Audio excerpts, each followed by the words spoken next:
Welcome to Max Asian. Some series entertain, and some series change something inside you. Today we're talking about the second kind, K-dramas, available on Netflix that stayed in the minds of those who watched them not because of their plot twists or their romantic couples, but because of what they say about real life, about work, friendship, time that doesn't come back, and the people we don't know how to see. Some are slow, some are painful. All of them leave a mark. But before we get started, it would really help me out if you took a moment to leave a like and subscribe to the channel. Thank you so much for your kind support. Number 10. My Mister. Park Dong-hoon is a middle-aged engineer trapped in a life that no longer fully belongs to him. A marriage silenced by distance, other people's debts he carries alone, and bosses who pressure him from below. Lee Ji-an is a young temporary worker with a history. No one is supposed to know debts she can't escape, and an isolation she learned to build as protection. The two cross paths at the same company, and what starts as mutual distrust becomes slowly, and without either of them fully understanding it, one of the most honest and unusual connections in all of Korean drama. My Mister doesn't have romance in the conventional sense. It has something rarer and harder to build. Two broken people who truly see each other. IU delivers a performance that breaks every expectation people had of her, and Lee Sun-kyun holds his character with a heaviness and tenderness that turns devastating. The series is slow and makes no apologies for it. It's the kind of drama that doesn't entertain you, it affects you. The kind you recommend carefully because you know it's not for every moment. Number 9. My Liberation Notes. In a suburb on the outskirts of Seoul, 3 adult siblings share a roof, a daily subway commute, and a feeling none of them quite knows how to name.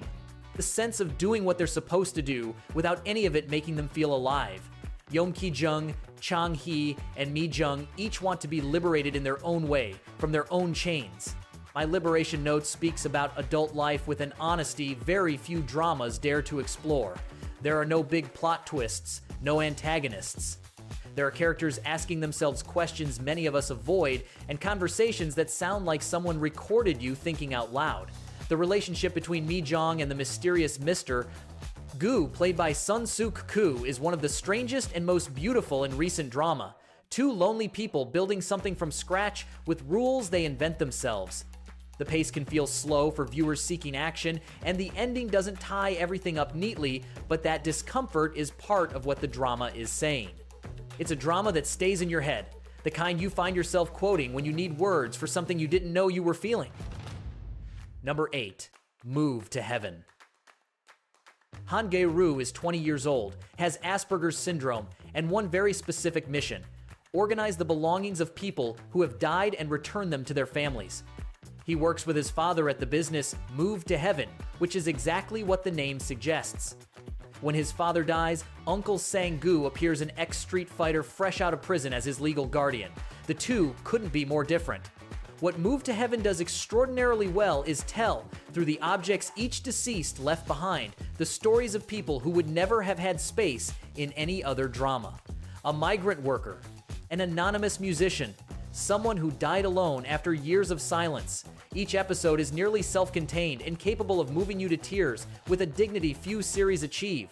Hang Jun-sang as Go-ru is revelatory. He builds the character with a precision and tenderness that defy any label.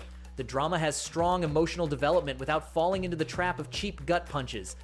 Move to Heaven is a small drama with more heart than most big ones. 10 episodes that leave a real mark. Number 7. Reply 1988. It all starts in a Seoul alley in the year 1988. 5 families share walls, tables, and lives. Their children grew up together and know each other better than their own parents do. They're at that point in adolescence where everything feels enormous and permanent, even though they don't yet know who they're really going to become. Reply 1988 holds the highest cable television viewership rating in South Korean history. And it's not hard to understand why once you're inside the story, it does nothing spectacular. No impossible twists, no antagonists. There are only people trying to live well with what they have, parents who love without knowing how to express it, and friends who look out for each other as if they already know that time is irreplaceable.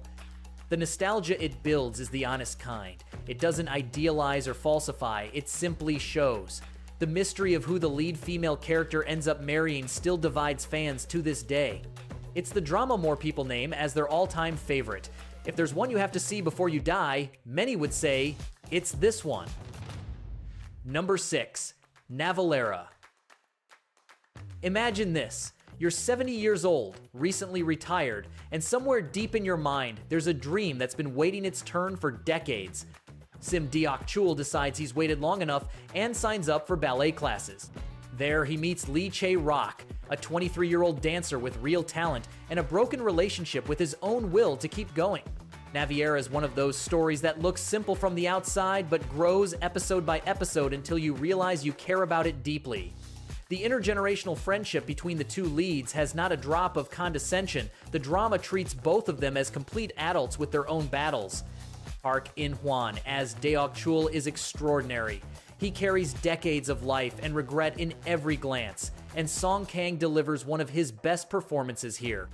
Ballet is the vehicle, but the story is about time what's already passed and what still remains. 12 episodes that move slowly but go far. A reminder that it's never as late as you think. Number 5. Our Blues. What do a street vendor born in Jeju, an actress who just moved to the island, a man returning to the place he once fled, and a first love who never quite left have in common? They all live on Jeju Island, they all have a story no one knows in full, and Our Blues has time to tell all of them. It's an anthology of interwoven stories, 8 in total, that shifts protagonists every few episodes, showing different stages of life from adolescence to old age. With the same honesty it applies to love as to grief. The cast is among the most impressive in recent Korean drama. Lee Byung-hun, Shin Min-ae, Han Ji-min, Kim Woo-bin, Jung-hwa, and more, each with their own episode at the center. Some arcs work better than others, and the shift in central characters can be disorienting at first, but when a story finds its rhythm, it's among the most painful and illuminating. Our Blues is a drama that understands life doesn't have a single protagonist, and that makes it feel more real than most. Number 4. Live. Han, Young, Oh, and Yeom Sang-soo enter the police academy looking for different things. Neither of them is sure they're choosing the most thankless and most necessary profession at the same time. What they discover in the hallways and on the streets of South Korea's busiest district is that police work has very little to do with what crime dramas typically show. Live is written by No Hee-kyung, the same writer behind Our Blues, and it shares her ability to make simple characters impossible to forget. There's no central crime, no serial killer, no case to solve in the final episode. There are people who arrive at their shift exhausted, who try to do the right thing with resources that are never enough, and who sometimes can't tell where the job ends and they begin. The humanity, the drama, gives its police officers not as heroes or authority figures, but as people, is what sets it apart. Jung Yoo-mi and Lee Kwang-soo carry the drama with a naturalness that makes everything feel real. Live isn't the most famous drama on this list, but it's one of the most honest, the kind that stays with you long after it's over. Number 3. Dear My Friends. Park Won is a young writer with a secret. She accidentally recorded a private conversation between her mother and her friends, a group of women in their 70s who have been together their whole lives. What she heard in that recording shook her. What she does with it is what sets the drama in motion. Dear My Friends is the drama that reminds you that older people also have enormous inner lives, that they too have unfinished loves, unhealed wounds, and decisions that still weigh on them. The veteran cast Kim Hae-ja, Go Do-shim, Na Moon-hee, Oh Young-soo carries the drama with a freedom and honesty rarely allowed to actors of that age in Korean drama. Each character has their own arc, their own silences, their own way of having lived. The drama is emotionally demanding. It doesn't soften the difficult conversations, and that's exactly what makes it so respectable. There are scenes between the mother and daughter that are hard to watch without feeling something. A rare and valuable drama, one of those that slightly changes the way you see the people around you. Number 2. Hospital Playlist. In the hallways of Yuljae Medical Center, 5 doctors work together friends since they entered medical school together in 1999. They've spent decades sharing cases, silences, and a garage band they play on Fridays when they can. None of the 5 have their life fully figured out, even if it might look that way from the outside. Hospital Playlist has something few dramas manage to sustain across 2 seasons: the feeling that the characters exist even when you're not watching them. Their romances grow at a pace that resembles how things actually happen slowly, with doubt, without grand declarations, and its portrayal of adult friendship is among the most generous Korean drama has produced. Each episode features medical cases that function as mirrors of what the characters are experiencing in their private lives, and that narrative coherence is what makes the drama feel so well constructed. It requires patience, but the reward is enormous. If you're looking for a drama that makes you feel good without asking you to disconnect from the world, Hospital Playlist is one of the best you're going to find. Number 1. Stranger. It all starts with a body and a prosecutor who shouldn't be there. Hwang Shi-mak made it this far despite a brain surgery in childhood that took away his ability to feel emotions like others do.